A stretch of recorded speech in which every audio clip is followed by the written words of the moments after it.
take a second, breathe. It's time.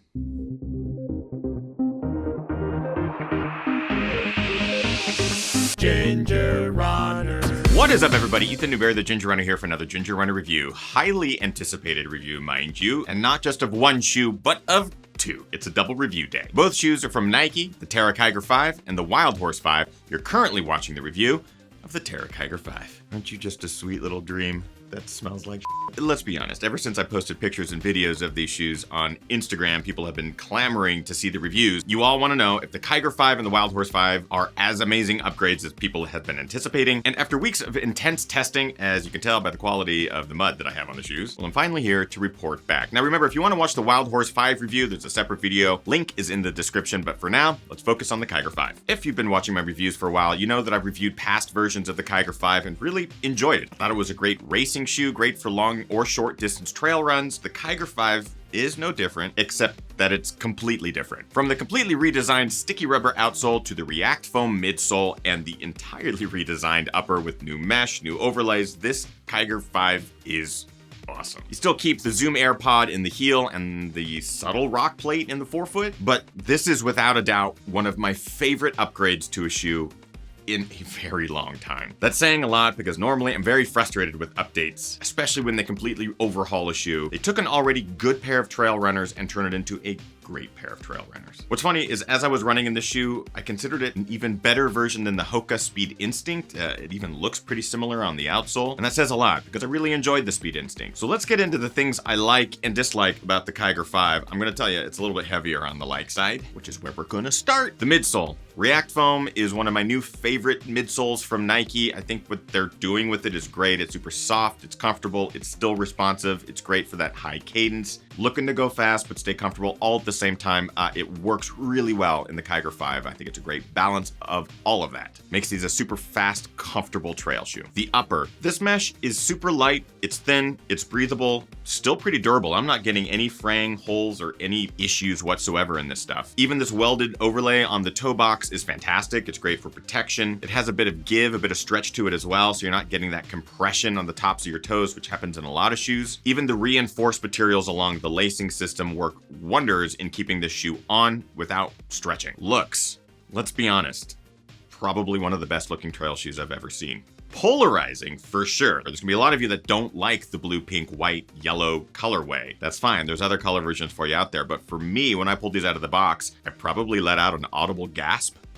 I just think they look great. Little retro, little stylish, though I'll promise you it is impossible to keep these shoes clean. You just gotta succumb to the fact your shoes are gonna get dirty, and that's where we're at now. And finally, durability. So pleasantly surprised. I always worry with the Nike Kiger series that the shoes are gonna wear out a little prematurely because they aren't built up as heavily as the Wild Horse. I'm happy to report back, despite running in pretty nasty conditions up here in the Pacific Northwest, it's been a really interesting winter, that they are holding up fantastically. So I'm actually really excited to see how these shoes hold up in the long run. Durability, right now, not a factor. That being said, it's not all soft gasps and bunny tails. There are some things that I dislike about the Kiger 5. They're small. Grip. So the outsole, new, sticky rubber, is great in dry conditions. If the rocks are dry, if the roots are dry, but man, you add any bit of moisture on tops of the surfaces or mud, and these things just, they slip like the dickens. The proximity of the lugs and the lack of depth on the lugs just creates more of a flat surface than a grippy talon-filled surface. Again, works fine in drier conditions. You're really only gonna run into some issues in muddy or wet conditions. Outsole wear. So durability of the shoe is holding up well, except for the outsole. This sticky rubber is soft, and therefore the lugs are wearing down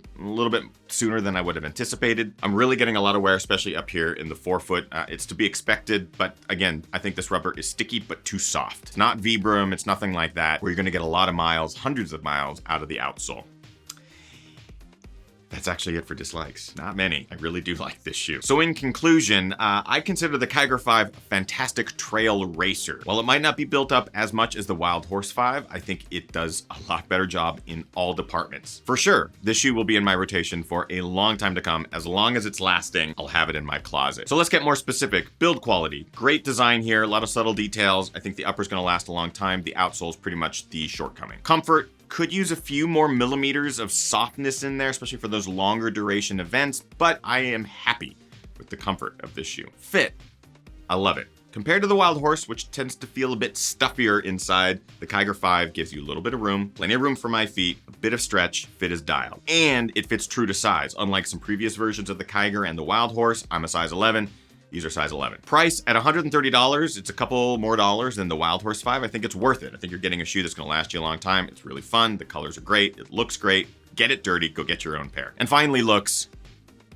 These are the best. They just check all my boxes. I really like the looks of them. Bringing us to our final criteria, is the Kiger 5 a buy, try, or a why? I'm pretty sure you can already predict it's a buy. I love these shoes so much, running them as often as possible. I'm so happy to be able to review them. And despite all the dirt, I'll gladly give them a caress. If you want more information on the Kiger 5 or want to get a pair for yourself, there's a link in the description to Running Warehouse, which is an affiliate link. It helps the channel, it helps you. Go consider using it to get a pair for yourself. My question to you, have you run in the Kiger 5s yet or previous versions? What do you think? Let us know in the comments of this video. Let's get that dialogue going. And a quick reminder, there's also a review of the Wild Horse 5 available right now on the channel. Go check that out. Does this hold up to the Kiger? Is it better? Go see. That is it for today's review. If you liked it, make sure you like, favorite, and subscribe to this channel, youtube.com/thegingerrunner. I am on social media. I don't know why I said it like that. Consider subscribing across those channels. And if you want to help this channel stay alive, keep the lights on, the mic's hot, patreon.com/thegingerrunner. Some cool perks, including discount codes and all sorts of things right over there. That is it, my friends. I hope you are getting out there training hard, racing harder, and partying the hardest. I know I am. We'll see you guys next week. Bye-bye.